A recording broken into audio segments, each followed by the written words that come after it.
Good morning and welcome back to class. हम कर रहे थे द चैप्टर ऑफ TDS।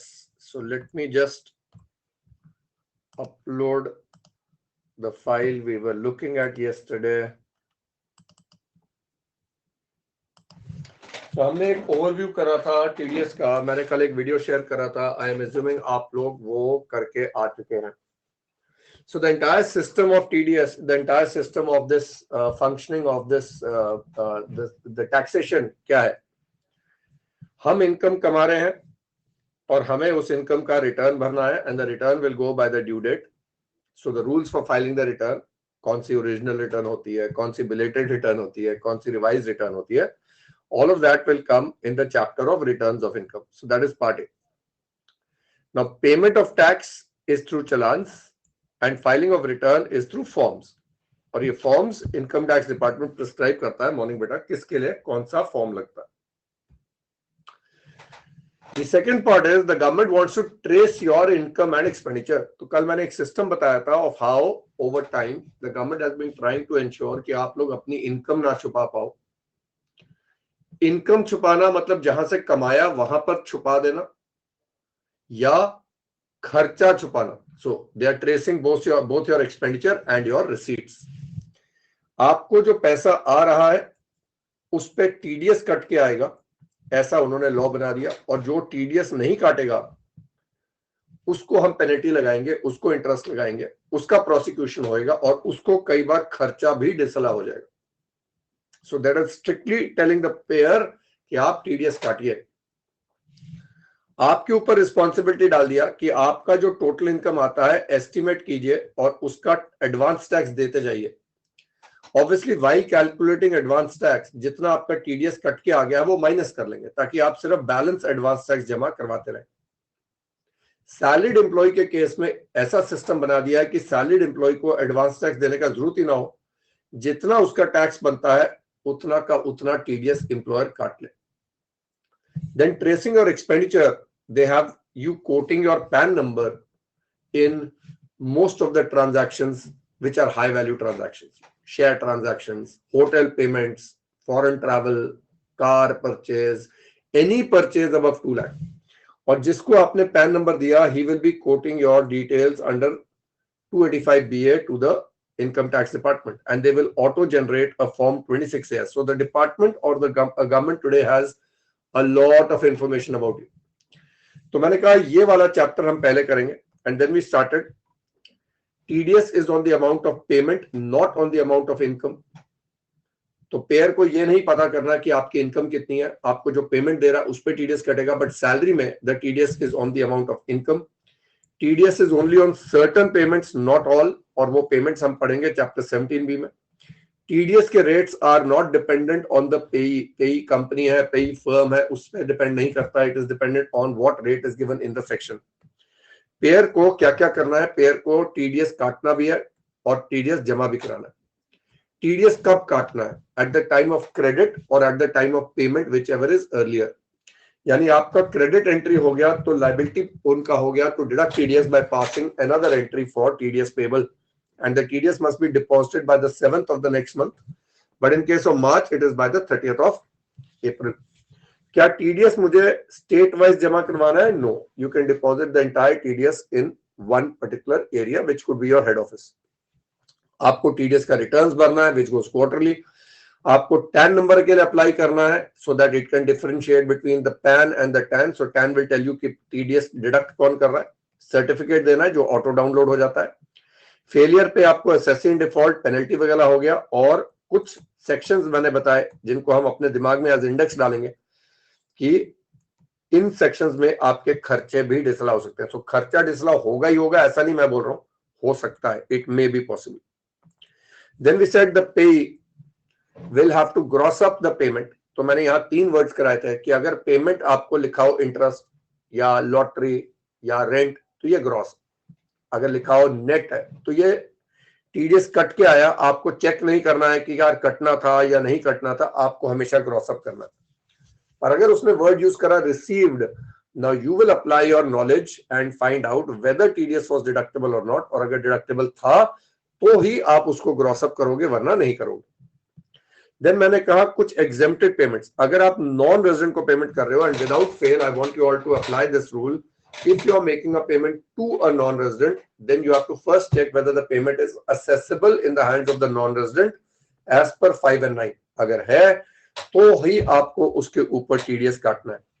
आप गवर्नमेंट को पेमेंट कर रहे हो, लाइक रेलवेज को फ्रेट दे रहे हो, रेलवेज को रेंट दे रहे हो, रेलवेज को एडवर्टाइजमेंट का खर्चा दे रहे हो, कोई टीडीएस नहीं कटेगा। आरबीआई की इनकम एग्जेम्प्ट होती है under RBI Act, therefore no TDS. कुछ स्टैट्यूटरी कॉर्पोरेशंस हैं जिनकी इनकम सेक्शन 10 में एग्जेम्प्ट है, again no TDS. Mutual funds का पास थ्रू स्टेटस है, where mutual funds invest in companies, उनको डिविडेंड या इंटरेस्ट आएगा, उसके ऊपर कोई भी टीडीएस नहीं कटेगा। And of course in case of new pension trust as well. तो यहां तक हमने कल कर लिया था and we are now continuing here. तो मैंने कल आपको लर्निंग द सेक्शंस के लिए एक वीडियो दिया था, तो देखा आप लोगों ने?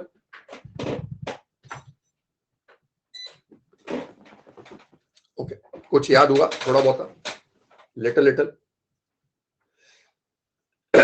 okay, now so if we go and check these sections, एक बार आज इनका एनालिसिस भी करेंगे।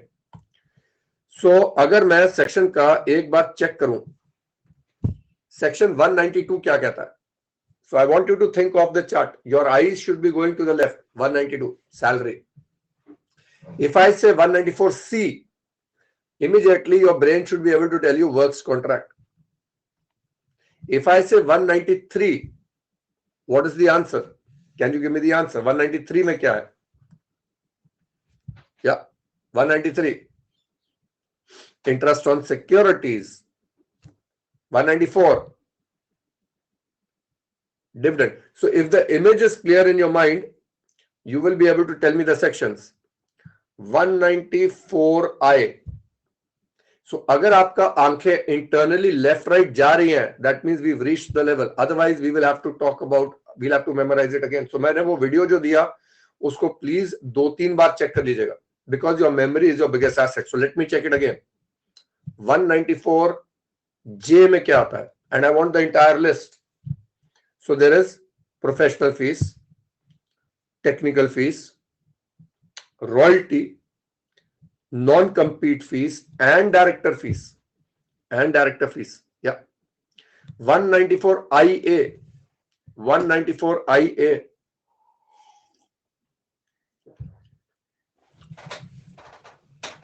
Transfer of land and building. 194IA. Transfer of land and building other than agricultural land. 194LA. Compulsory acquisition of land and building other than agricultural land. 194D. 194D. चलो इसका एक छोटा सा तोड़ बताया था मैंने. D for death, death for insurance agents commission. 194H. Other commission. 194G. G for gold, gold for lottery, lottery agents commission. So बच्चों, you have to first give me the sequence. तो जरा एक बार सीक्वेंस करते हैं. 192, 193, 194, 194A, B, BA, BB, D, G, H, I, IB, J, IA, LA, C, 194E, 195. पहले मेरे को हाँ या ना करके बताओ, क्या ये सीक्वेंस तुम्हारे दिमाग में बैठ गया? आप लोगों के दिमाग में ये सीक्वेंस बैठ गया? Because everything will depend upon the sequence. Okay, so just in the sequence. 192 salary, 193 interest on securities, 194 dividend, 194A interest other than interest on securities. Come on, next क्या आ रहा है? नेक्स्ट क्या आ रहा है? B sir. B for winnings from lottery etcetera. BA online gaming. BB horse races. D insurance agents commission. G lottery agents commission. H other commission. I rent for land, building, plant and machinery, furniture or fixture, whether separately or together. IB land and building, some cases. J professional fees अभी कर लिया हमने. IA transfer of land and building other than agricultural land. LA, compulsory acquisition. C, works contract. And then of course 194E and 195. So एक बार ये sequence दिमाग में बैठ गया, the rest of it will follow. Now, what is the next rule? हमने कल करा था कि सबसे पहले दिमाग में क्या चेक होगा? रेजिडेंशियल स्टेटस ऑफ पे. So as a rule, all payments to residents are covered, but in 4 sections, the payments to resident and non-resident, यानी सैलरी में नॉन रेजिडेंट की सैलरी पे भी 192 ही लगेगा, और लॉटरी वाले तीनों सेक्शन रेजिडेंट हो या नॉन रेजिडेंट, यानी केबीसी पे कौन बनेगा करोड़पति पे? If a non resident wins it, what is the section applicable? B sir. If a non resident is playing dream 11, B है सर. बाकी payments of non residents are covered by 195. This is the residuary clause. But एक section और मैं दिमाग में डाल रहा हूं, E, which is for non resident, non citizen, sports persons. Technical बातें धीरे धीरे करते हैं. फॉर एग्जाम्पल स्पोर्ट्स पर्संस में कौन आता है? क्या फॉरेन कोचेस, क्या फॉरेन कमेंटेटर्स, क्या फॉरेन क्यूरेटर्स, क्या ये सारे स्पोर्ट्स पर्सन में आते हैं? धीरे धीरे पता चलेगा नहीं आते हैं, क्योंकि 194E is only talking about sports persons and entertainers. So we'll do the detailing in a little while, पर अभी हमने ये सीखा. ठीक है. Then we come to a simple rule कि individual और HUF अगर पेमेंट कर रहा है, so we are here. The payer is always any person, except that individual or HUF will be required to deduct TDS only if the turnover in the immediately preceding year is 100 lakhs or in case of professions more than 50 lakhs. Now यहाँ पर I will try and take you through the story of individual or HUF. सबसे पहले if we are looking at 23-24, जो बंदा payment कर रहा है, एक तरीके से I keep repeating, income tax department ने अपना काम आउटसोर्स कर दिया है. ट्रबल कर रहे हैं दुनिया को कि हमारा कलेक्शन आप कीजिए. तो उन्होंने बोला हम इंडिविजुअल और HUF को ट्रबल नहीं करेंगे. पर उसके बाद उनको दिक्कत क्या आई? What was the problem? कि इंडिविजुअल्स और HUF हाई वैल्यू पेमेंट्स कर रहे हैं. आप देखोगे शादियों पे 50-50 लाख, 1-1 करोड़ का, माय गॉड, पेमेंट किया जा रहा है to the wedding planner. Now those individuals might not be doing business. तो गवर्नमेंट कहती है कॉन्ट्रैक्टर का, ठेकेदार का, वेडिंग प्लानर का टैक्स हमें कैसे पता चलेगा? So slowly they started adding except. सबसे पहला एक्सेप्ट आया, उन्होंने बोला इफ इंडिविजुअल और HUF have a turnover. Actually इन्होंने पहले क्या बोला था, चलो वहां से करते हैं. इफ इंडिविजुअल और HUF are required under section 44AB to tax audit, then they will be required. अब इंडिविजुअल और HUF ने पूछा यार टैक्स ऑडिट हमें कैसे पता चलेगा? Because if we go and check section 44AB, tax audit किसको कराना है? Who is required to get the tax audit done? तो सेक्शन 44AB कहता है अगर आप बिजनेस कर रहे हो, remember business is defined under section 2 clause 13, और you are doing profession which is 236. If you are doing business, not business as per you, but business as per income tax act, and your turnover not income is more than 1 crore, and अगर आप profession कर रहे हो तो आपकी receipts are more than 50 lakhs. ना बच्चों, business की definition, business and profession head अगला आ ही रहा है. प्रोफेशन की डेफिनेशन करेंगे, business and profession head. But just to start, अगर आप एक हॉस्पिटल पे जाते हो, is the hospital carrying on a profession और बिजनेस? क्योंकि उससे टर्नओवर फर्क पड़ जाएगा ना. और एक डॉक्टर बैठ के प्रैक्टिस कर रहा है तो क्या वो प्रोफेशन है? मैं अनअकैडमी को मैं आंसर नहीं दूंगा अभी. I will not give the answers, we will give the answers slowly. थोड़ा दिमाग को टेंशन में रहने दो. मैं अगर अनअकैडमी को सर्विस दे रहा हूं, is this my profession? Tell me. Take your call. Take your call. Yes. Now, the word profession includes acquired skill, acquired degree or skill, or it also includes vocation, which is natural ability. Right. Now the question is, I am a professional chartered accountant. मेरे पास CA का degree है. अब कई degrees होती हैं जैसे doctor, lawyer, engineer, ये आप एक्वायर करते हो. ऊपर से भगवान जी आपको पैदा करके नहीं भेजते. बट सिंगर, क्रिकेटर, एक्टर, अरे most of these are natural abilities. Natural ability से भी जो आ रहा है वो भी आपका प्रोफेशन है. और मैं आपको ये भी बताऊं बच्चों, just to open up your minds, हमारे पास सेक्शन 916 है, रॉयल्टी बताता है. 917 में फीस फॉर टेक्निकल सर्विस आता है. Now 917 when it talks about fees for technical service, and don't worry, these charts will come again. जब फाइनल ये चार्ट आएगा मैं आपको बताऊंगा, लिखना है, अभी नहीं. Learn the art of absorbing data and letting it pass. It will keep coming back. Trust Tuli sir, he will keep repeating. I am a repeater. जब तक दिमाग में सोते सोते नहीं आएगा, अगर मैं सुबह 3 बजे कॉल करूं और मेरे को तुम्हारा जवाब ना मिले, that means we haven't done a good job. So I have a habit of starting a thought, putting it into your mind slowly, and it will culminate. एक बार बिजनेस साइड में ये चार्ट बना मिलेगा तुम्हें, ठीक है? तो अभी दिमाग में डालते जाओ. मैंने क्या बोला? बिजनेस एंड प्रोफेशन का डेफिनेशन अलग दिया. Now 917 talks about fees for technical service.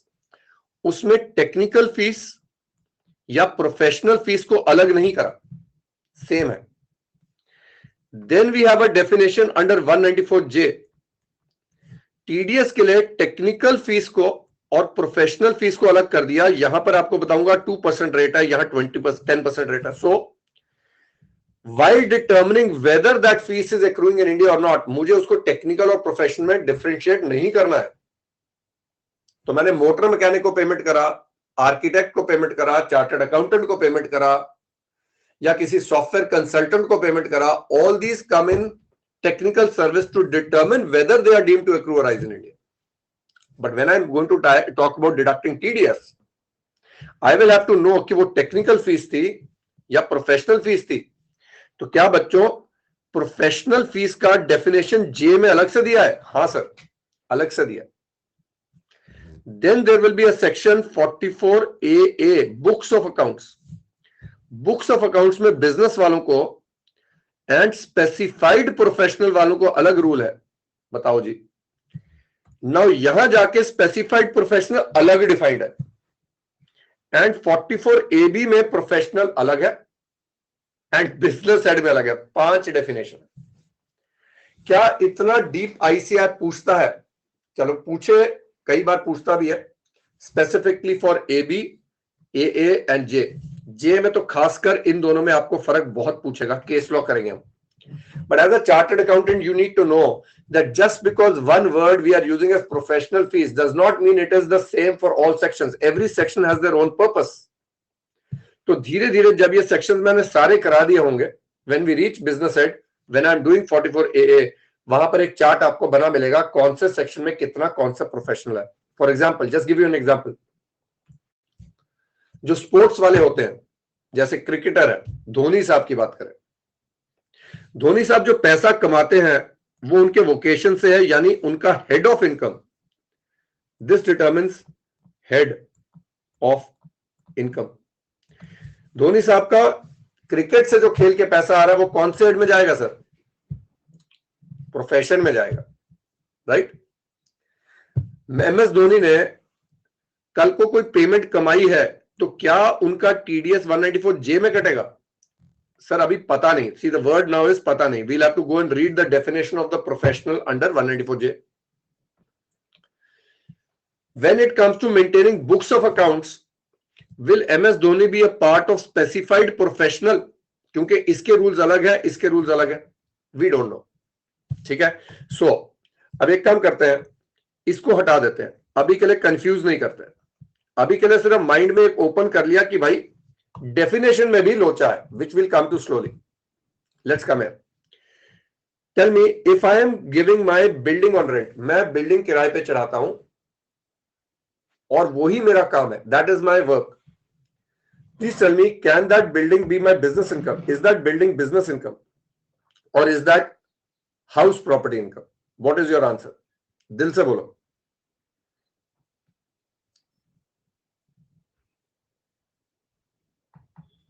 नहीं आ रहा? अरे हाउस प्रॉपर्टी का रेंट हाउस प्रॉपर्टी में जाएगा. बिल्कुल सही जवाब.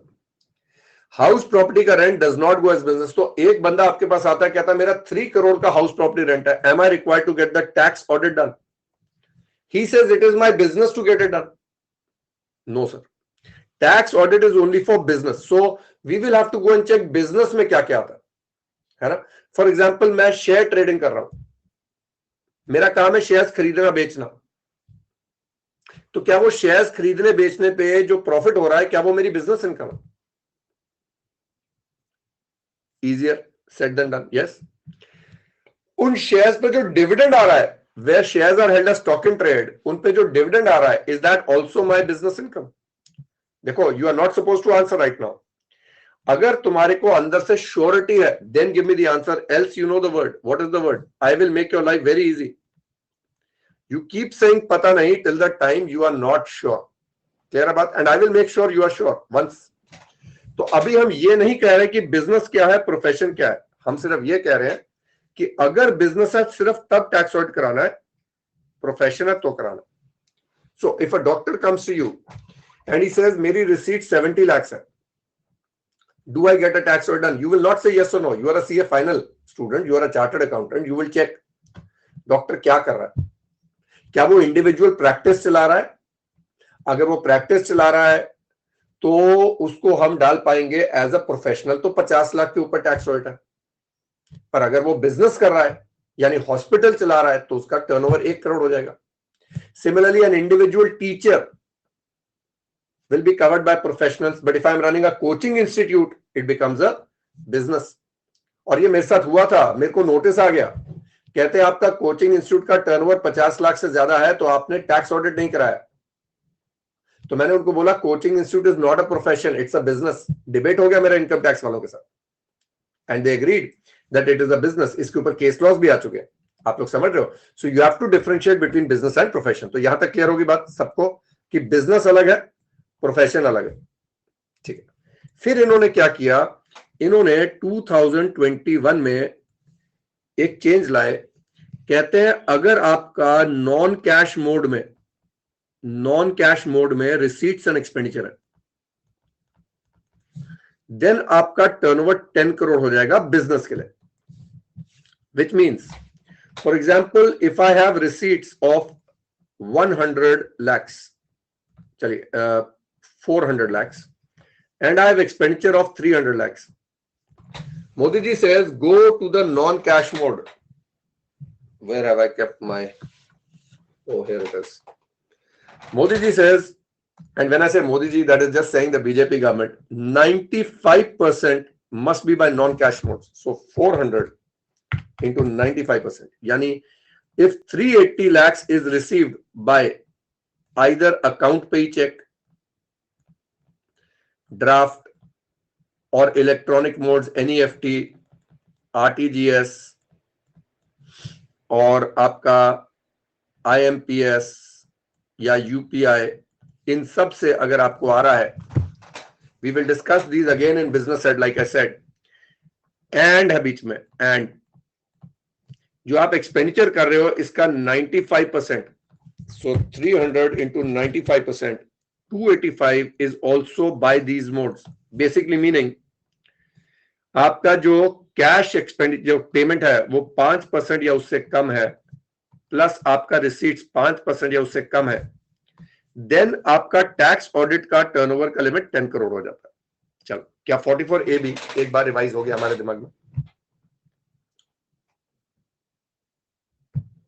ठीक है. नाउ हुआ क्या, इन्होंने टीडीएस के चैप्टर में जाके लिख दिया are required under 44AB to tax audit. अभी टैक्स ऑडिट का लिमिट 10 करोड़ भी कर दिया इन्होंने. तो जो लोग नॉन कैश मोड से कर रहे थे, अगर वो 10 करोड़ तक की टर्नओवर है, उनका टीडीएस काटना नहीं पड़ता था. So what they did was they changed over here the requirement of 44AB, and they said are required if turnover is more than 1 crore or receipts are more than 50 lakhs. Have you understood why this was deleted? This was deleted because of this clause that was added. और अब यहां पर 44AB का कोई लेना देना नहीं है. क्लियर? अब सवाल ये आता है कि if a payment is being made on the 1st of April, if a payment is being made by the 1st of April, how will this person know what his turnover is? तो इन्होंने बोल दिया in the immediately preceding previous year. So आपको, if I have to check the liability to deduct TDS of an individual or HUF, remember that turnover condition is only on individual or HUF, no other person. Company, firm को तो हमेशा TDS काटना है. तो I have to check their turnover of the year 22-23. Clear होगी बात? Then they came up with another except. कहते हैं यार कुछ सेक्शंस में तो टीडीएस कटवाना ही पड़ेगा, whether the turnover condition is fulfilled or not. Now from the chart, if we go and check the chart, यहां पर मैंने कुछ सेक्शंस डाले हैं. देखो, इंडिविजुअल और एचयूएफ ऑलवेज, इंडिविजुअल और HUF always always always, IA always always always, यानी इन द लिस्ट मैंने यहां क्लियर कर दिया कि अगर इंडिविजुअल और एचयूएफ सैलरी दे रहे हैं, listen, if they are paying salary, which means they have employees. If they have employees, they will be required to deduct TDS under 192. Now बेटा यहां पर 192 में अगर मैं बात करूं, आपको समझना पड़ेगा. So an individual which is a proprietary concern or a HUF which is doing business, they could either be into business but turnover is less than 1 crore or 50 lakhs, or individual could not be doing business. जैसे एक बंदा, उसकी house property की income है या उसको dividend आ रहा है, एज उसने शेयर्स में इन्वेस्टमेंट करी हुई, बहुत डिविडेंड आ रहा है, वो अदर सोर्सेज की इनकम, उसके पास बिजनेस है ही नहीं पर इंप्लॉइज रखे हुए हैं, ही हैज एम्प्लॉइज, उसने हाउस प्रॉपर्टी का रेंट कलेक्ट करने के लिए इंप्लॉइज रखे हुए हैं. No I need to know, क्या उनको भी टीडीएस काटना पड़ेगा? बिल्कुल काटना पड़ेगा सर, बिल्कुल काटना पड़ेगा. सो इंडिविजुअल और HUF will always be required to deduct TDS whether into business or not, and whether turnover is more than limit or not. ठीक है. Now in a little while I will differentiate between allowability of expenditure, deductibility of TDS and taxability. So in the first few days अगर दिमाग clear हो जाएगा, फिर तो like I said sections को सिर्फ पढ़ना पड़ेगा. So let's get the sequence of thought. Then comes IA, which is transfer of property, E and 195, 194B, BA and BB. तो अगर हम चार्ट पे एक बार वापस चलें तो वही सेक्शन जहां पर रेजिडेंट और नॉन रेजिडेंट वाले थे, उन्हीं में इंडिविजुअल और एचयूएफ भी ऑलवेज आ रहे हैं, ऑलवेज आ रहे हैं. बस एक सेक्शन और ऐड हो गया, which is land and building, land and building. So बच्चों, अगर मुझे डिसाइड करना है, पहले बात कि पेई का रेजिडेंशियल स्टेटस सब में रेजिडेंट है, कौन से सेक्शन थे? 192, 194B, BA, BB, 194E and 195. साथ इंडिविजुअल और एचयूएफ को कब टीडीएस काटना है, whether their turnover is more और नॉट, सेम रहे, एक्सेप्ट एक ऐड हो गया 194IA. बोलो बच्चों, दिमाग में आ गई बात? सबको हो गया? अच्छा, तुम्हें बुरा तो नहीं लगता मैं तुम्हें बच्चों बोलता हूं? है कहेंगे सर हम तो बड़े हो गए, आप बच्चे बोल रहे हो. अच्छा चलो. नाउ एक्सेप्ट, तो मैं लिख रहा हूं 192, मेरे साथ साथ बोलो, 194B, BA, BB, 194, क्या भूल गया मैं, IA भी था एक, then 194E and 195. Individual and HUF always required irrespective of turnover. ठीक है ना। फिर इनको थोड़ी देर बाद और जागृति हुई। क्या जागृति हुई देखो, इन्होंने क्या देखा, इन्होंने देखा इंडिविजुअल्स रेंट पे कर रहे हैं 50,000 पर मंथ से ज्यादा, इनको दिक्कत होगी।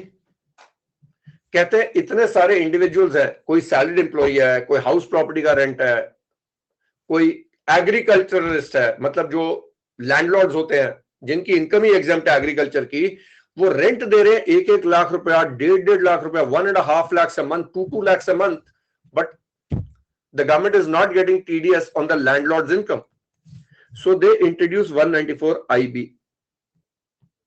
Now 194 IB में लिखा क्या है तभी बेरक पढ़ाऊंगा, पर अभी दिमाग में डालो। 194 IB is only applicable if turnover is less than limits. 194 is only applicable, 194 IB is only applicable if turnover is less than limits and only for individual or HUF. ठीक है sir.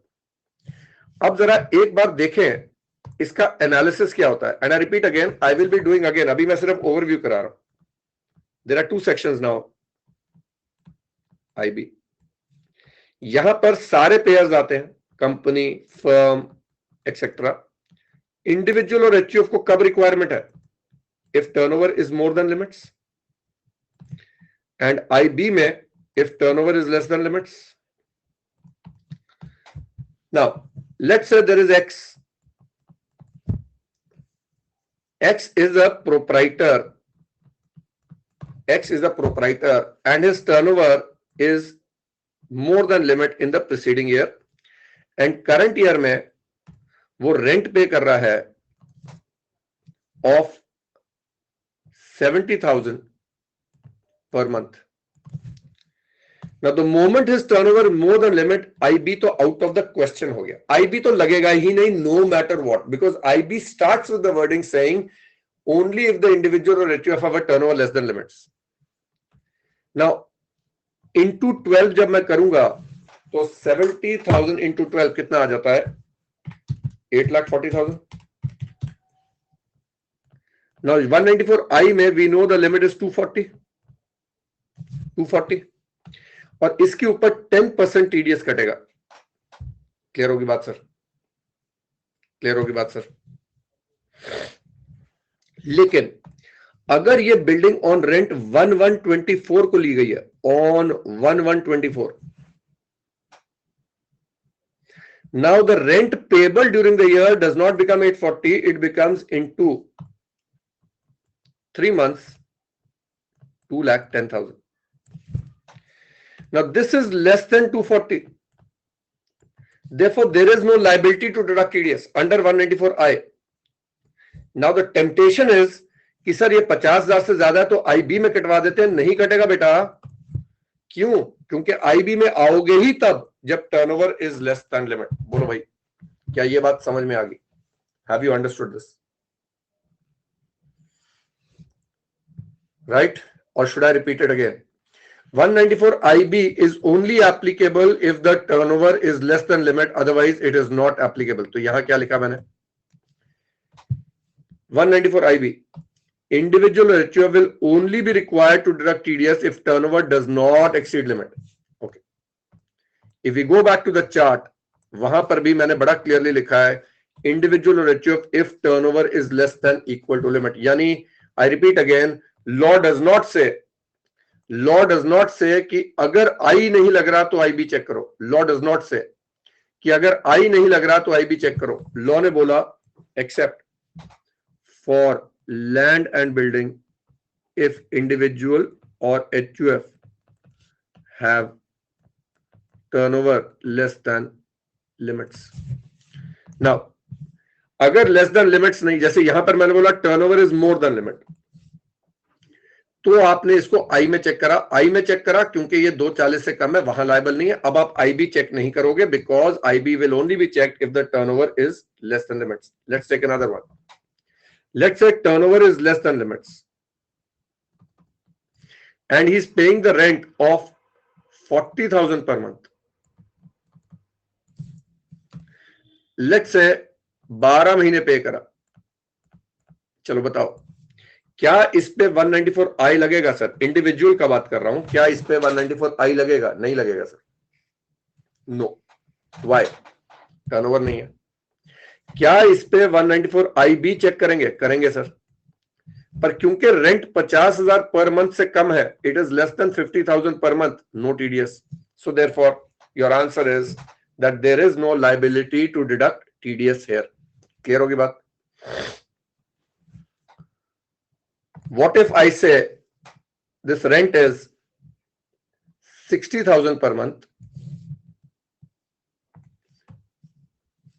and property was taken on rent on 1/1/24.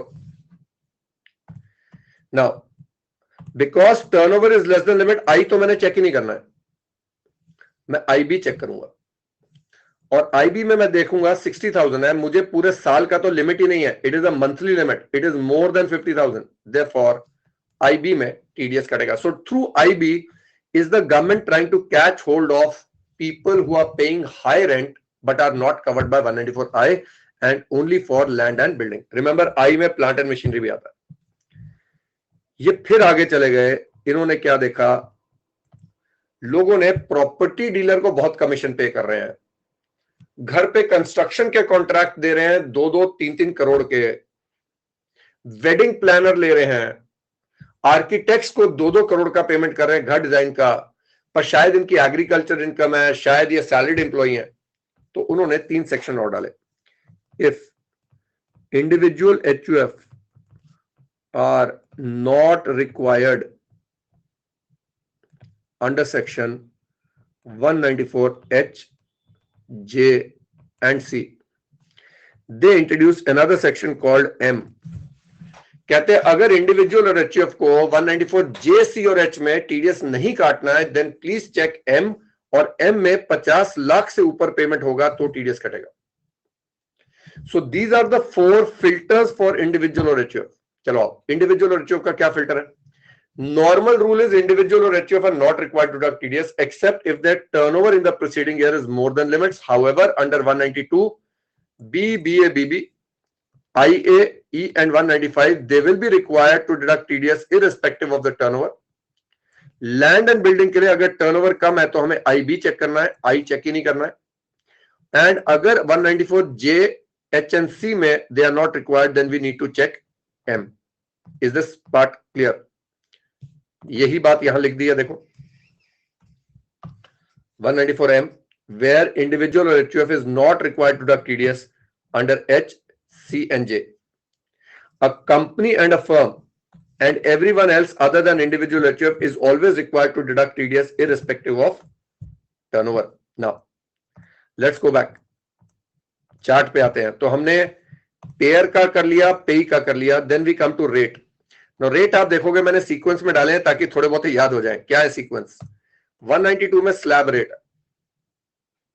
यानी generally हम कह रहे हैं there is a special rate of TDS given under each section, but under salary there is no special rate. So can I say salary पे TDS will be as per slab applicable to the employee? Yes, and we will discuss slowly कि 115 BSc का slab आएगा, दूसरा आएगा, option कब देनी है करेंगे, बट स्लैब रेट ठीक है. Then the next 3 sections are 10 10 10 10, अरे 10 10 10. Then the 3 are 30 30 30, and then the 3 are 5 5 5. So if you have the sequence, 192 slab rate है, 193 194 194 A 10 10% है, 194 B BA BB 30 30 30, and 194 D GNH 5 5 5. तो ये सीक्वेंस हो गया. Now 194 I में I said there is 2 and 10, which means plant and machinery के rent पे 2% है, बाकी पे 10%. सो लैंड के रेंट पे 10% है, बिल्डिंग के रेंट पे 10% है, फर्नीचर के रेंट पे 10% है, पर प्लांट एंड मशीनरी के रेंट पे 2%. Then under 194 IB the rate is 5%, and then under 194J 10% is for all payments except 2% is for fees for technical service, call centers and royalty for films. Normal royalty 10%, सिर्फ film की royalty is 2%। सो ये क्या है, we will talk about in the section, but अभी के लिए दिमाग में डालना शुरू करेंगे। Now how do we remember this? अगर आपने कल का वीडियो देखा तो मैंने एक तरीका बताया था इसको याद रखने का। क्या था? 2 10 2 10 5 10 2। सो 2 10 5 10 2, 2 for plant and machinery, 10 for others, 5% under IB, JMA 10% for all, 2% for technical service, call center and royalty for films, normal royalty 10%. Then we come to the last three. The last three are 194 IA is 1%, 194 LA is 10%, and then 194 C. This is the only section, इकलौता section है बेटा जहां पेई का residential status ना पेई का status देख के टीडीएस का रेट डिसाइड होता है। अगर पेई इंडिविजुअल और एचयूएफ है तो 1% है, अगर पेई कोई और है तो 2% है। सो उसको याद कैसे रखा था? 1 10 1 2 1 10 1 2। Then under 194E the rate is 20% and 195 में बच्चे एट फाइनल लेवल बहुत सारे रेट्स हैं, पर एक जनरल रेट है MMR, maximum marginal rate.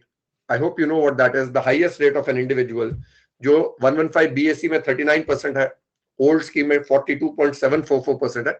But of course detail और आएगी in chapter of non residents, जब नॉन रेजिडेंट्स करेंगे उसमें और आएगा। बट अभी के लिए याद रखो, dividend to non resident is at 20%, dividend to non resident is at 20%। ठीक है सर, चलिए रैपिड फायर। अगर मैं सीधा सीधा पूछूं 194 में रेट ऑफ टीडीएस क्या है? What is the rate of TDS under 194? Can you answer it without thinking? The idea is without thinking.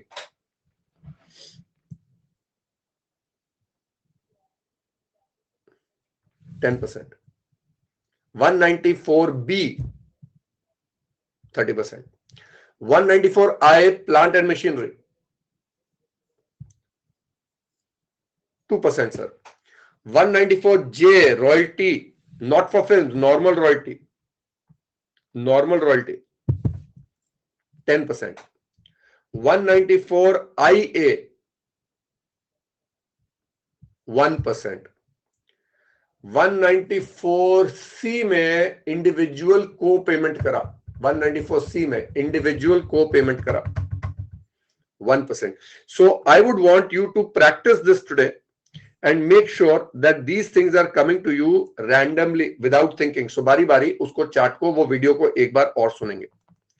Then comes minimum amount over which, यहां पर सैलरी में तो सैलरी यही आ रहा है. अच्छा, अभी के लिए आप ये जो याद करोगे इस 5,000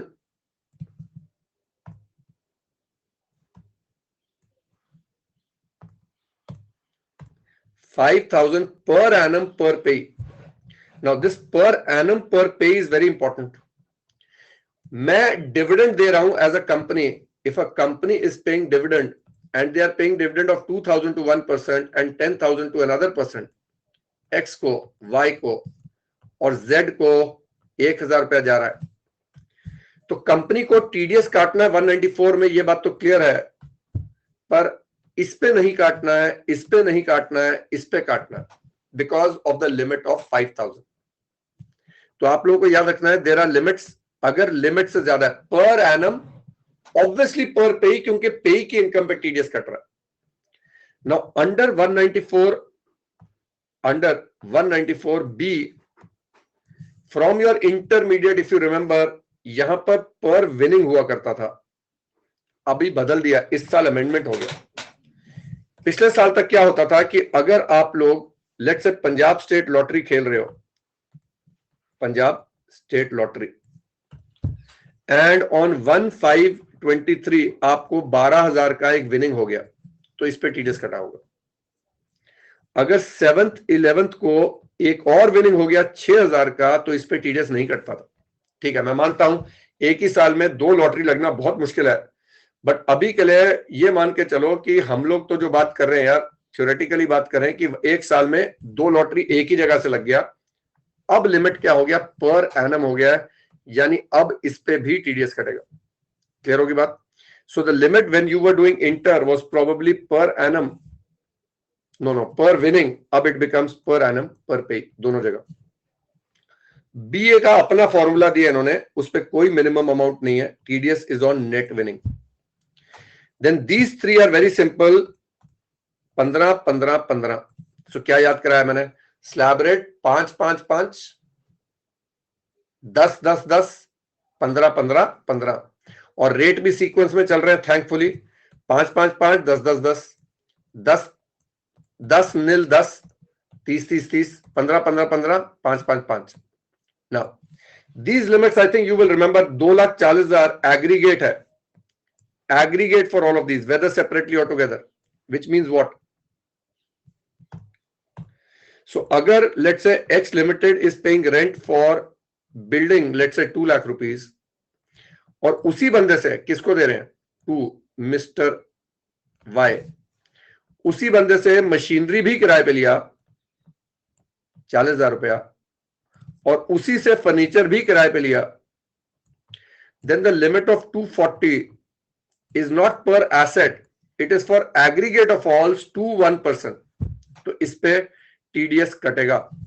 सो टोटल पे है aggregate of all assets, aggregate of all, over here is 50,000 per month or part of the month, obviously per pay तो limit होगा ही होगा, I think that part you will understand. Now over here is 30,000 per annum per pay per service, which means what, sir? Which means, sir, if X Limited is paying to its, let's say, CA professional fees and is also paying some royalty for some asset he is using and is also paying technical fees, तो इस पे भी 30,000 का limit है, इस पे भी 30,000 का लिमिट है, इस पे भी 30,000 का लिमिट है, even if it is to 1 person. So in 194J he adds per annum per service per pay, तो per service लिमिट लगेगा, but directors fees पे कोई लिमिट नहीं है, which means directors fees even if 2 rupees is paid, उसके ऊपर TDS काटना पड़ेगा। So this becomes 2,40,000 for aggregate, more than 50,000 per month per pay, more than 30,000 per annum per pay per service, director fees no limit.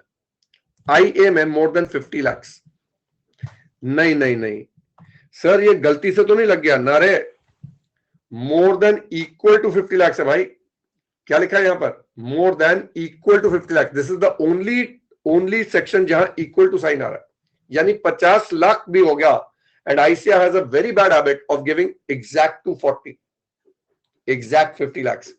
यहां 50 lakhs भी होगा तो भी TDS कटेगा, यहां 240 होगा तो टीडीएस नहीं कटेगा, ठीक है? मोर देन 250 है यहां पर एलए में। 194C में मोर देन 30,000 पर कॉन्ट्रैक्ट, एंड इसके बारे में we will talk about in detail, और more than 1 lakh for aggregate of contracts during the year, obviously पर पे, और यहां पर कोई लिमिट नहीं है।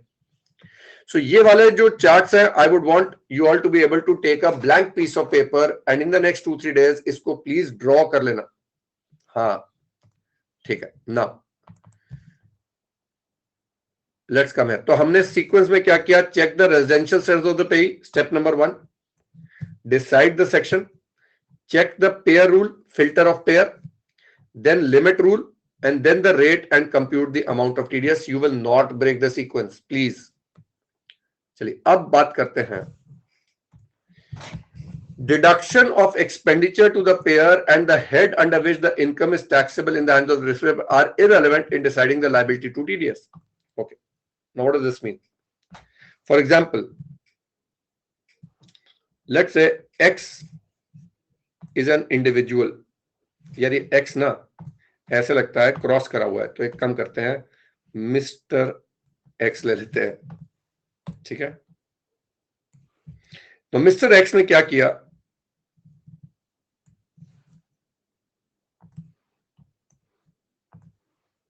मिस्टर X ने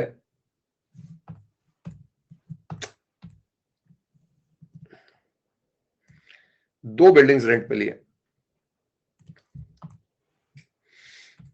This is rent for office and this is rent for residence. ये बिल्डिंग आपने किराए पे ली है from mister B and this could be let's say mister C. ये हो गए हमारे लैंडलॉर्ड. नाउ मिस्टर बी और मिस्टर सी के हाथ में ये इनकम कौन से हेड में जाएगी? रेंट है. It can go under house property. X को ये रेंट का डिडक्शन मिलेगा नहीं मिलेगा? एक्स को इस रेंट का डिडक्शन मिलेगा नहीं मिलेगा will depend on x is head of income. अगर वो ऑफिस है तो वो बिजनेस एंड प्रोफेशन कर रहा होगा. बिजनेस एंड प्रोफेशन कर रहा होगा तो उसको डिडक्शन मिलेगा नहीं मिलेगा ये 30 to 37 बताएगा. एंड पर्सनल रेजिडेंस के रेंट का एक 80 जीजी होता है which is under the old scheme. आपको डिडक्शन मिलता है. If you remember from inter एक 80 जीजी होता था जो 5,000 पर मंथ तक का डिडक्शन मिला करता था. Now whether X is getting the deduction or not and whether the receipt is taxable under house property or not, whether X is liable to deduct TDS or not will depend upon 194I or IB. The question is personal rent also going to be liable for TDS? अगर suppose Mr. X है, अगर उसका turnover ज्यादा है तो उसके ऊपर I लगेगा, टर्नओवर कम है तो IB लगेगा. Whether the rent is for office or residence, क्या हमें ये दोनों सेक्शन करने पड़ेंगे depending upon turnover. So if his turnover is more than limits, then we will check 194I. 194I for both rents. ये नहीं कि ऑफिस वाले पे I लगेगा और पर्सनल वाले पे भी लगेगा, for both. But if the turnover is less than limits, then दोनों पे क्या चेक करोगे सर आप? IB. So the question is, are personal payments covered under TDS provisions as well? Because remember, आपके लिए पर्सनल है, लैंडलॉर्ड की income है, इसकी इनकम पे TDS काट रहे. Is that clear?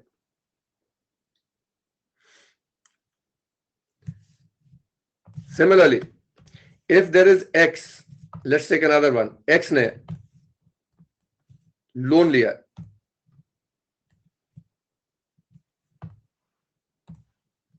He has taken a loan. The loan could have been taken from, let's say, X Limited. Loan लिया. What is he paying? He is paying interest. Now, उसको इस ब्याज के खर्चे का डिडक्शन मिलेगा नहीं मिलेगा? Depends on what the borrowing is for. If it is for house property, if he is constructing a house, we will go and check under section 24B. If it is for business and profession, we will check sections 32, 37. If it is for, let's say, investing in shares or debentures, we will go and check section 57, deductions का खर्चे का.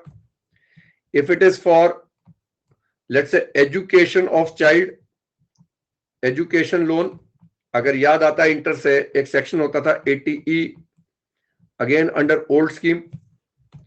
If it is for personal purpose, कोई TV fridge खरीदने का loan हुआ तो उसका आपको डिडक्शन नहीं मिलेगा. So deduction will depend upon rules of head of income. आपकी जो हेड ऑफ इनकम है उस पर डिपेंड करेगा.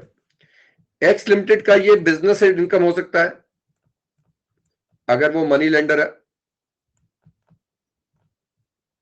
या इसका अदर सोर्सेस का इनकम हो सकता है डिपेंडिंग अपॉन फैक्ट्स. बट बेटा, क्या liability liability to deduct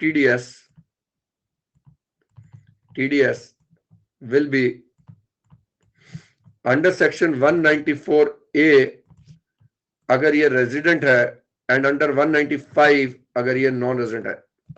so the point I am trying to make is आपको खर्चे का डिडक्शन मिलेगा नहीं मिलेगा, इसके कौन से हेड की इनकम है, उससे टीडीएस की लायबिलिटी पे कोई फर्क नहीं पड़ता. टीडीएस की liability is as per sections under this. ठीक है. सो मैंने जगह छोड़ी हुई नोट्स में आप लोगों को ये चार्ट्स बना लेने चाहिए यहां पर, बट आई विल एज्यूम कि आप लोग वीडियो को पॉज करके या बाद में फाइल डाउनलोड करके ये चार्ट्स वहां पर बना लोगे. Is that assumption okay? कर लोगे इसको? Now we come to the next rule.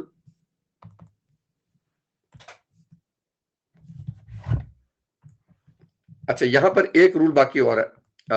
Sorry, ये रहा. Now, personal payments. Are personal payments also going to be subject to TDS? क्या पेयर की जो पर्सनल पेमेंट है उस पर भी TDS काटना पड़ेगा? So individual and HUF are required to deduct TDS whether the payment is made for personal expenditure or expenditure for business or profession. However, for payments made under 194J and C, even if individual have turnover more than limits, they will not be required to deduct TDS if made for personal purpose. So दो section आपको याद रखने हैं. J और C में personal expenditure के लिए कोई TDS नहीं काटना है. ओके, इसका क्या मतलब हुआ? अब देखो जरा. So if I take a case, Mr. X, open up your minds. Mister x का टर्नओवर लिमिट से ज्यादा है, एक केस हो गया. टर्नओवर लिमिट से कम है. मिस्टर एक्स ने केटरर को हायर करा, let's say for office and for personal. दो ले लेते हैं एग्जांपल. ऑफिस के फंक्शन के लिए 4 लाख का पेमेंट हुआ, पर्सनल फंक्शन के लिए लेट्स से 3 लाख का पेमेंट हुआ. ठीक है. Now let's assume case A, turnover is more than limit. Now this is a caterer. Caterer comes under 194C, works contract में आता है. अभी के लिए मान लो मेरी बात. Now हमें क्या चेक करना है? 194C में if the contract is more than 30,000, contract is more than 30,000, तो इसके ऊपर जो केटरर है वो Y लिमिटेड है, तो कंपनी है तो 2% होगा. पर्सनल पेमेंट के लिए टीडीएस नहीं काटना है उनको. Even if the turnover is more than limit, individual is not required to deduct TDS for personal. No 194M क्या कहता है? ध्यान से सुनो. 194M says if you are not required to deduct TDS under J, C and H, then check M. So आप मुझे सिर्फ बताओ क्या यहां पर मुझे 194M चेक करना पड़ेगा? Yes, even if the turnover is more than limit. Even if the turnover is more than limit.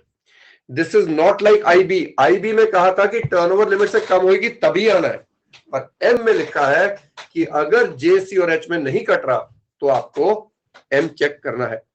ठीक होगी बात? अगर टर्नओवर लिमिट से कम है, आप ऑफिस के फंक्शन के लिए 4 लाख दे रहे हैं और पर्सनल के लिए 3 लाख दे रहे हैं, दोनों केस में 194C तो आएगा ही नहीं. क्या चेक करेंगे सर? M. और M में अगर 50 लाख से कम होता है तो आपको टीडीएस नहीं काटना होता. बाकी क्वेश्चंस धीरे धीरे करते हैं, but let us go and see if we finish the chart. यहां पर मैंने एक बार M भी आपको करा दिया. इंडिविजुअल और HUF if not liable under J, C और H, पे should be resident. Amount is more than 50 lakhs per annum per pay. The TDS rate is 5%. ठीक है जी. चलो, ये हो गया इंपॉर्टेंट पॉइंट. अब यहां लिख लेंगे चेक 194M. अभी क्वेश्चंस आ रहे हैं. So when we do these mind twisting questions, ये वाले कर लेंगे तो ये सारा चार्ट एक बार क्लियर हो जाएगा. So we will come there in just a little while. Payment to non-residents. Every payer, whether individual or HUF, turnover whether more or not more, will always be required to deduct TDS. Before deducting TDS, warning sign. We need to confirm whether the receipt is accessible in India or not. For payment to non resident the following sections must be kept in mind, वही वाले मैंने डाल दिए हैं, देखो कोई miss तो नहीं हुआ, नहीं।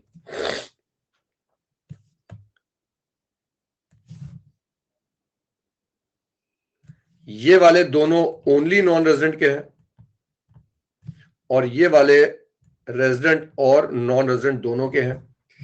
पेमेंट टू नॉन रेजिडेंट्स मैंने, पेमेंट टू रेजिडेंट्स के लिए मैंने बोल दिया रेफर टू चार्ट आ गया। अब लास्ट में आते हैं रेट्स ऑफ टीडीएस, ध्यान से सुनो। टीडीएस के rates will be as prescribed under sections and the rates of TDS will not include surcharge और cess when the payment is made to a resident payee except for payment of salary, which means lottery की payment अगर resident जीत रहा है तो rate of TDS 30% रहेगा, surcharge और cess नहीं लगेगा। लेकिन अगर आप पेमेंट कर रहे हो एक इंप्लॉई को, वेदर इज अ रेजिडेंट और non resident, if surcharge and cess is applicable तो आपको रेट्स पे ऐड करना पड़ेगा। Rates of TDS will include surcharge और cess when payment is made to a non resident. Okay, let's understand this. Let's say 194B है, winner is a resident, winner is a non resident. Resident का rate of TDS 30% है, पर non resident का will B 30% plus surcharge plus cess. ना बेटा, surcharge जो होगा वो आमतौर पे हम कहते हैं कि total income is more than 50 lakhs 10%, more than 100 lakhs, more than 200 lakhs, and in case of old scheme 37%. For TDS इस टोटल इनकम को चेंज करके आप वर्ड ऐड कर दोगे payment. If the payment exceeds these तो आपको TDS के rates पे सरचार्ज ऐड करना पड़ेगा। और while grossing up also you need to be careful, मैंने आपको रेट्स ऑफ टैक्स में करके दिखाया था, ग्रॉसिंग अप में भी we need to be careful कि अगर नॉन रेजिडेंट है तो उसके ऊपर टीडीएस जो कटा होगा वो 31.2% या सरचार्ज के साथ कटा होगा। क्या ये पॉइंट क्लियर हो गया बेटा? क्या ये पॉइंट क्लियर हो गया? नाउ कुछ टीडीएस के सेक्शंस है, 194R बिजनेस में कराऊंगा, एस वीडीए वाला है, ये पर्क्स वाला है, ये है जॉइंट डेवलपमेंट एग्रीमेंट्स,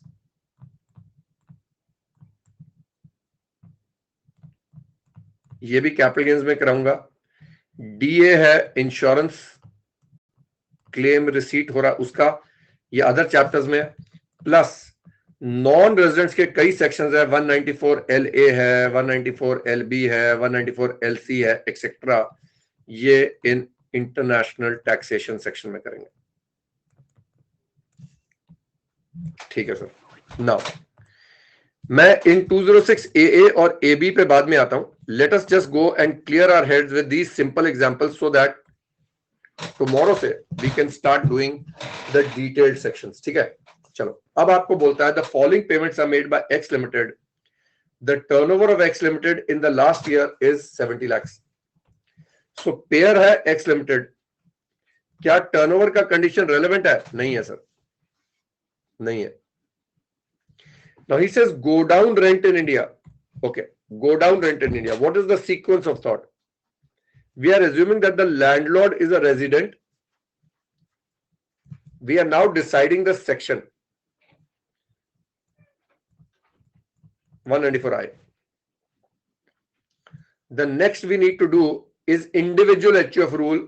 वो तो एप्लीकेबल ही नहीं है क्योंकि ये तो कंपनी है, तो कंपनी पे इंडिविजुअल वाला रूल नहीं लग रहा। The next is लिमिट, तो ये 60,000 पर मंथ है, इज इट मोर देन 2,40,000? है sir. Now you need to tell me the rate. So 60,000 into 12, so 7,20,000 into 10% is equal to 72,000 is the TDS. No surcharge, no cess. Clear बात?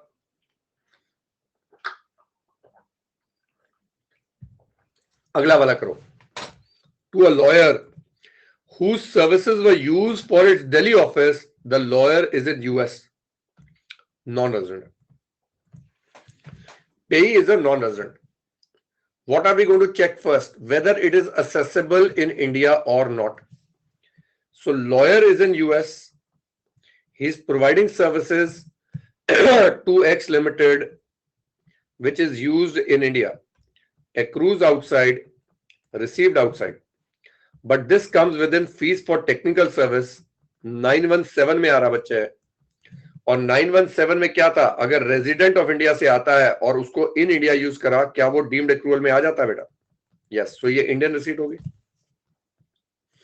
So non resident है, हमने बोला Indian receipt as per 917, sequence of thought हो गया। Now we need to check payer में, तो कंपनियां कोई दिक्कत ही नहीं है। सेक्शन डिसाइड करेंगे 195।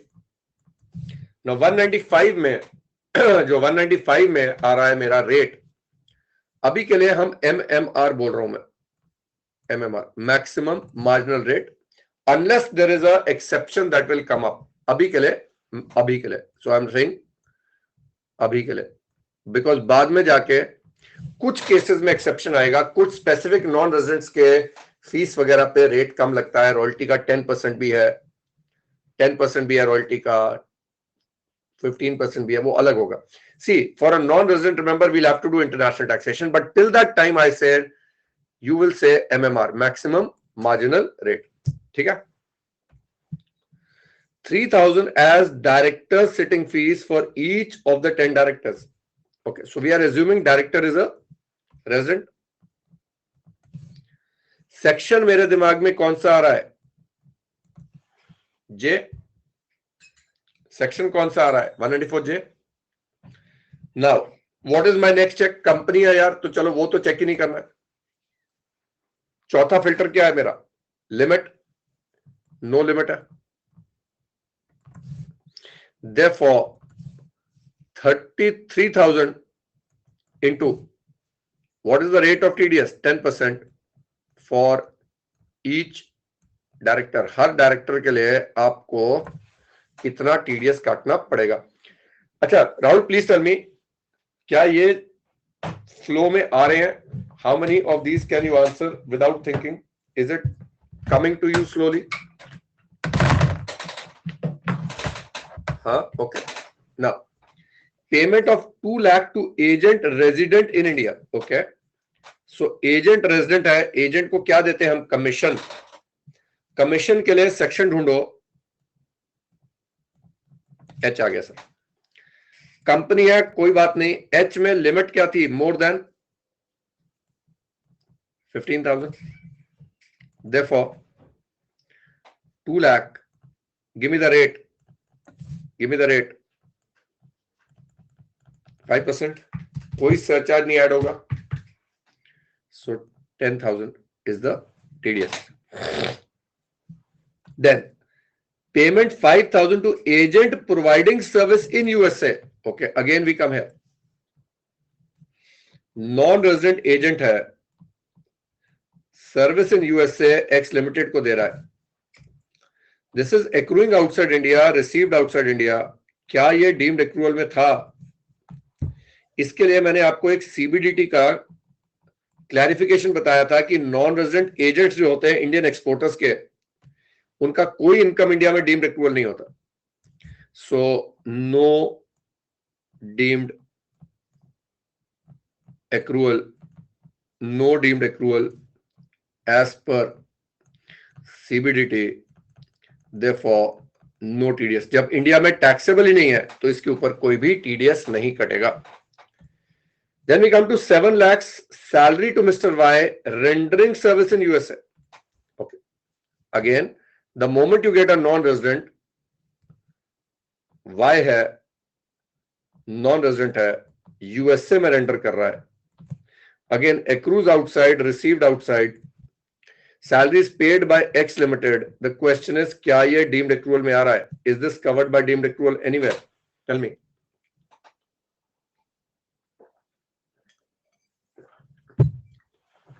नहीं आ रहा sir. There is no deemed accrual.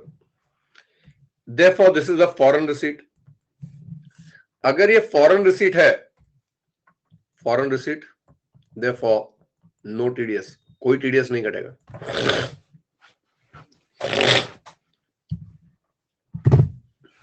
50,000 paid to Steve Smith for advertisement in India. Now I'm going to assume we all know Steve Smith is a Australian cricketer. तो ये नॉन रेजिडेंट है. Advertisement in India है, क्या ये India में taxable हो गया? तो ये तो असेसेबल हो गया सीधी सीधी. ये तो receive and accrue in India हो गया.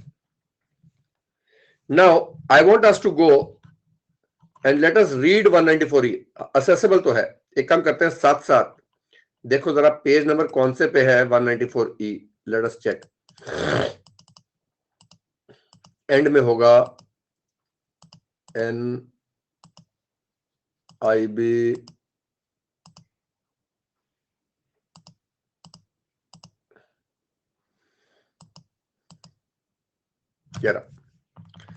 Let's read 194E. Now I have given you the Bare Act so that you can as a CA check whether Tuli sir is saying it right or wrong.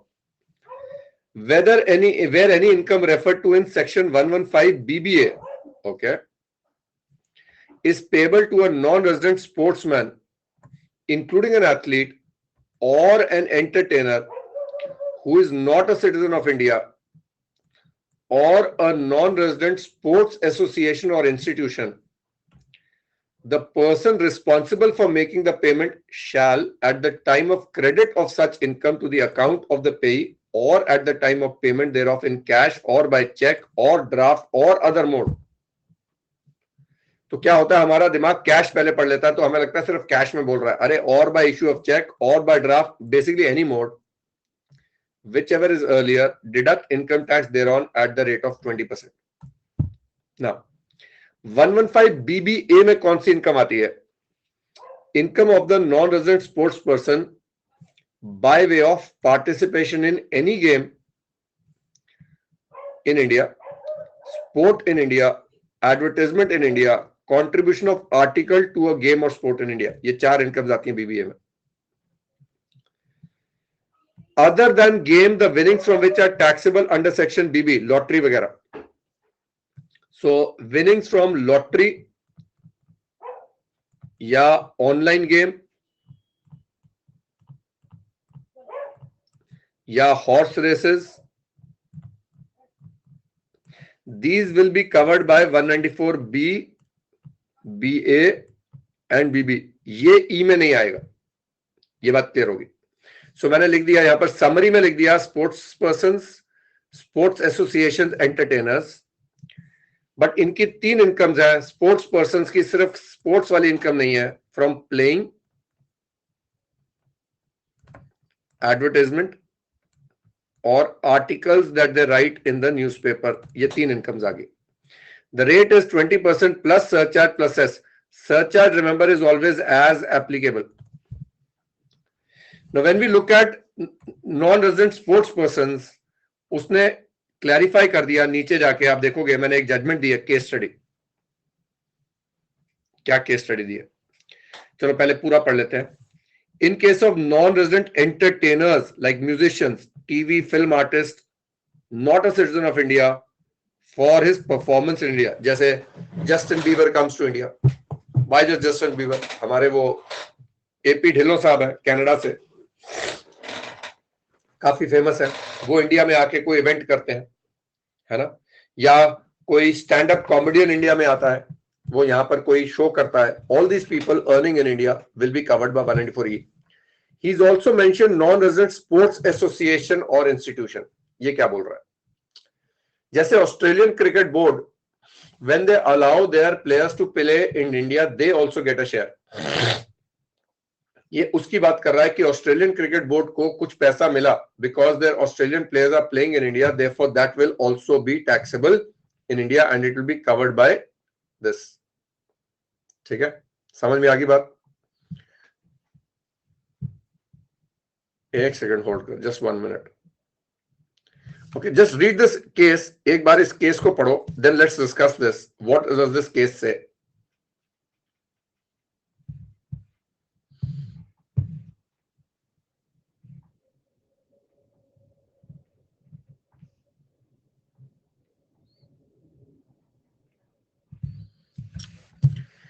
He says, would non-resident match referees umpire umpires in games played in India fall within the meaning of sports persons to attract taxability and consequently attract TDS under 194E.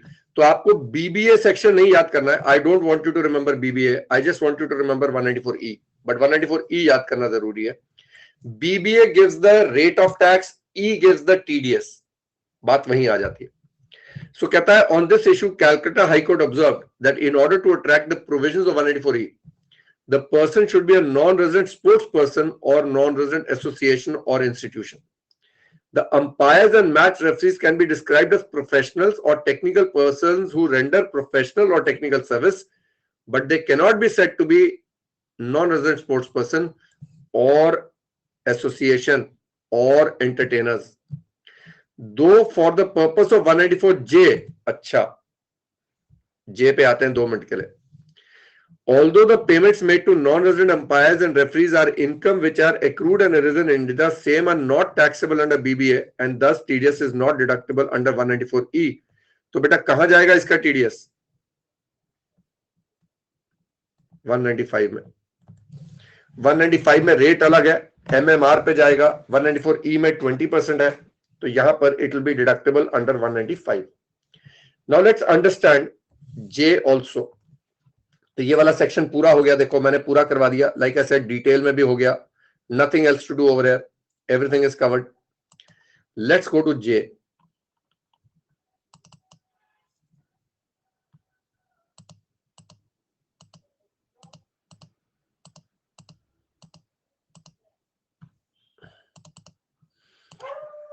Now we said 194J किसकी बात करता है? Professional fees, technical, royalty, non-compete fees. Any person, and he starts with not being an individual or HUF. देख रहे हो?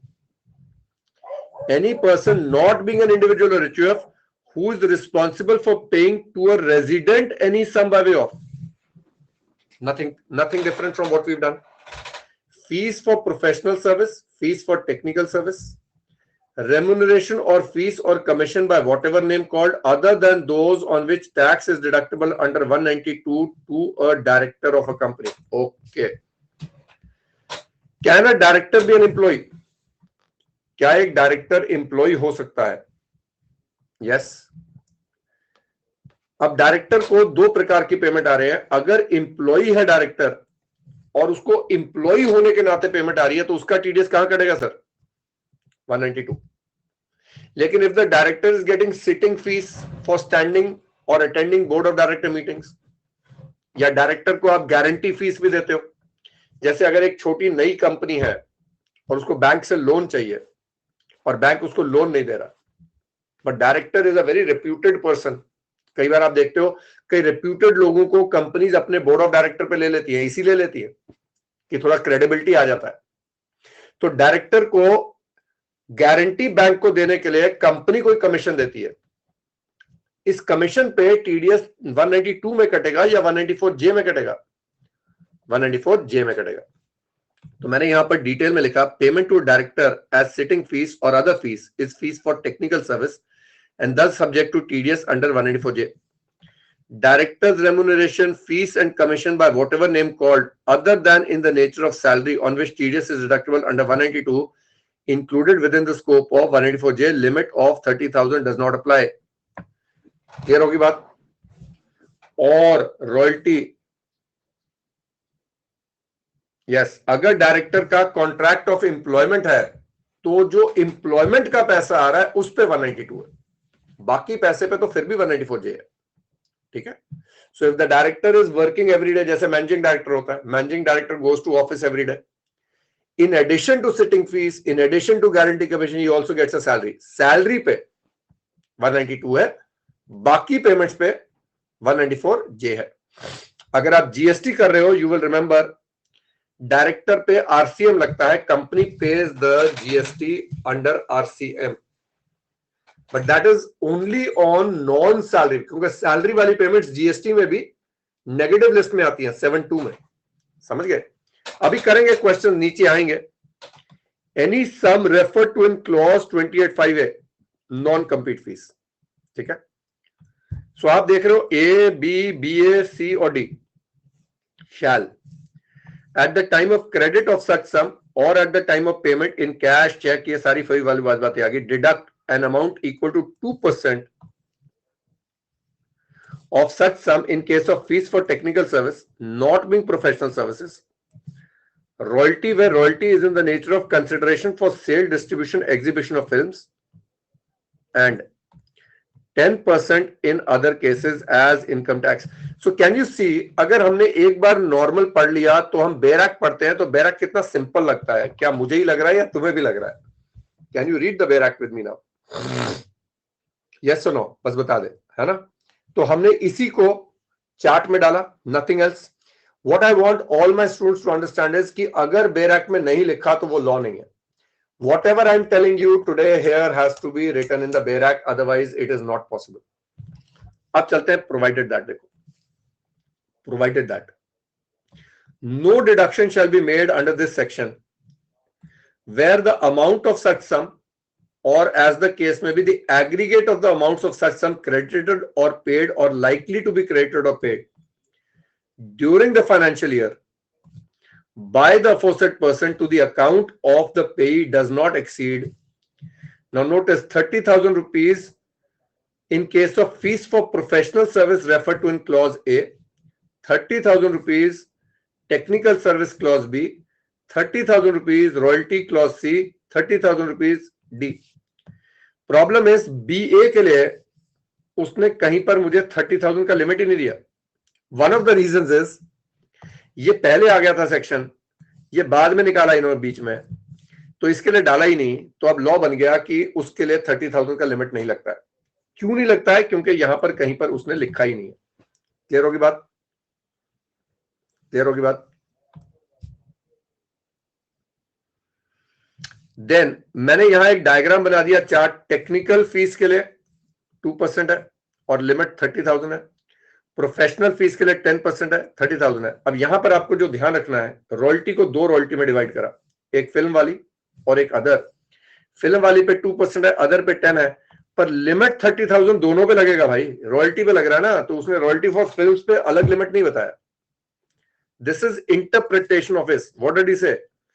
He says clause C is royalty. यहां नहीं लिखा clause C other than film, तो इस वजह से दोनों पे मिला के और ऐसे पॉइंट्स ICAI पकड़ेगा. Director fees other than 192 no limit. Non compete fees 30,000.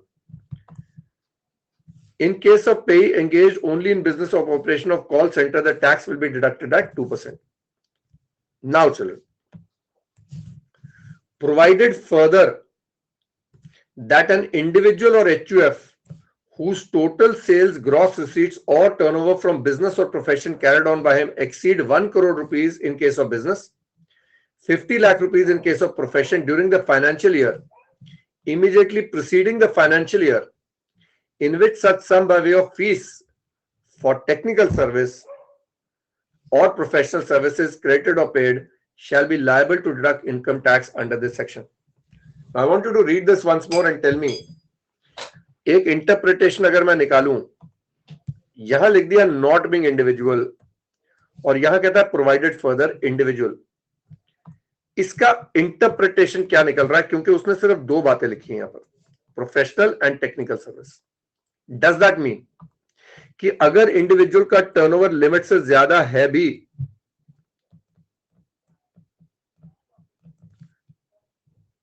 no TDS on royalty, non-compete fees. Individual के केस में डायरेक्टर फीस होता नहीं है, इसलिए बता नहीं रहा हूं. इसको पढ़ो and understand. He has said only fees for professional service और technical service. He did not say royalty. और यहां पर उसने बोला नॉट बीइंग इंडिविजुअल, यानी इन सब पे इंडिविजुअल और एचयूएफ को तो माइनस कर दिया, पर ऐड सिर्फ लॉयल्टी और टेक्निकल सर्विस के लिए करा. Have you understood this part? समझ में आया? और इसी को ICAI हाईलाइट करेगा. इसी को ICAI हाईलाइट करेगा. दैट मींस इंडिविजुअल और HUF will only be required. लिख दिया मैंने यहां पर. It may be noted that this provision requires such individuals or HUF to deduct tax only in respect of fees for professional services or technical fees. It can be inferred that individual HUF are not required to deduct tax at source under J on royalty and non-compete fees. Further, professional fees and technical fees paid for personal purposes is also not subject to TDS under 194J, so we check 194M. बोलिए, समझ में आ रहा धीरे धीरे? ये point clear हो गया? सो अगर मैं इंडिविजुअल हूं, मेरा टर्नओवर प्रीसीडिंग ईयर में 1 करोड़ से ज्यादा और मैं रॉयल्टी दे रहा हूं, क्या मुझे टीडीएस काटना है 194J में? नहीं. Will I need to go and check 194M? Yes, we will check 194M. Okay. Then let's go further. Provided also that no individual or HUF referred to in second proviso shall be liable to deduct tax on sum by way of fees for professional service. In such case, it is credited exclusively for personal purposes of such individual or any member of the HUF. यानी personal payments पे इनको TDS नहीं काटना है, ये भी लिख दिया यहाँ पर. Provided that the provisions of this section shall have effect as if for the words 10%, the words 2% have been substituted in case of call centers. यानी मैंने इस सारे का एक समरी वहां बना दिया था सिंपल भाषा में, पर हमने बेरक पढ़ लिया. Now he comes to explanation. For the purpose of this section, professional services means services rendered by a person in the course of carrying on legal, medical, engineering, architectural profession or profession of accountancy, technical consultancy, interior decoration or advertising or such other profession as is notified by the board for the purpose of 44AA or of this section. Right. Now, ये doctor, lawyer, engineer, architect, accountants, technical consultants, ये सारे आ गए. अब notified के लिए एक notification आई है. He says the following will be referred to as professional services. Film artist. Film artist में director, producer, actor, cameraman, art director, music director, lyricist, singer, dialogue writer, dress designer, music designer, सारे आ गए. Sports persons, umpires and referees, coaches and trainers, team physicians, physiotherapists, event managers, commentators, anchors, सारे आगे sir. अब मुझे ये बताओ, अगर ये रेजिडेंट है तो जे में आ रहा है, पर अगर ये लोग नॉन रेजिडेंट थे, तो क्या वो 195 में जा रहा था? तो now you have an analysis कि if the commentator, coach, etc. are all residents, तो जे में कटेगा. नॉन रेजिडेंट है तो स्पोर्ट्स पर्संस का ई में है, बाकी सबका 195 में. Please tell me, have you understood? अब आपको आईसीआई का सवाल बताता हूं. आईसीआई ने क्वेश्चन दिया और ये इंटर में दिया, फाइनल में तो छोड़ो तुम. इंटर में कहते हैं कि एक स्कूल ने अपना ड्रामा कंपटीशन ऑर्गेनाइज करने के लिए इवेंट मैनेजर हायर करा. क्या उस पर टीडीएस 194J में कटेगा? ड्रामा कंपटीशन के लिए स्कूल ने इवेंट मैनेजर हायर करा, क्या उस पर टीडीएस अंडर 194J कटेगा? What is your answer?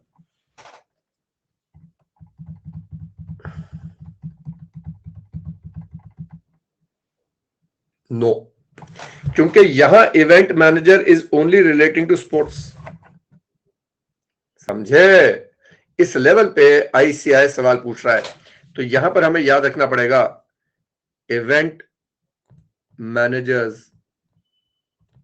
और ये इंटर पे पूछा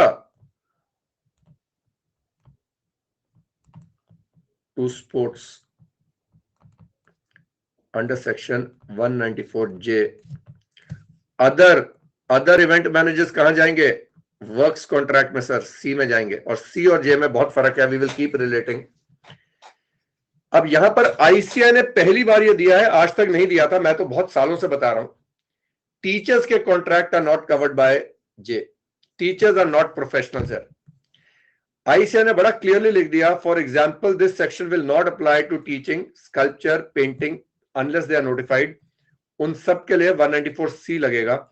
मैं अनअकैडमी को कई बार बोल चुका हूं कि आप प्लीज मेरा टीडीएस 194C में काटिए, 1% कटेगा, लेकिन वो सारे जे में काटते हैं, 10% काटते हैं. पर आईसीआई ने पहली बार ये लिखा है, इससे पहले आईसीआई ने कभी नहीं लिखा था, because teaching is not covered है। आप लोग समझ रहे हो? But just to be on the safe side, because ICI feels कि यार अगर बाद में इनकम टैक्स वालों ने कोई नोटिस भेज दिया तो यार हमारे को तो 9% का लायबिलिटी बढ़ जाएगा, इसलिए अनअकैडमी डिडक्ट्स इट एट 10%। चलो आज हमने यहां तक खत्म करा है। I think we had a detailed discussion and you understood how we are going to be doing. पहले हमने समरी कर लिया, फिर हम डिटेल में कर रहे हैं। हम कर रहे थे क्वेश्चंस। तो my request to you would be कि आप ये वाले क्वेश्चंस थोड़ा सा प्रैक्टिस करके आइएगा। And now just to tell you children, this month being December, मेरे को अनअकैडमी ने शॉर्ट टर्म नोटिस पे सीए फाइनल का क्लास लेने को स्टार्ट करा था। I think we done a decent bit over here, but I had already planned a holiday new years का, सो टुमारो से onwards I am going to be on leave. तो हम लोग अब मिलेंगे on the 3rd, but I will promise you I will cover up everything. हम मार्च तक, मैक्सिमम अप्रैल फर्स्ट वीक तक इसको खत्म करेंगे। ठीक है जी, bye bye, take care, see you guys.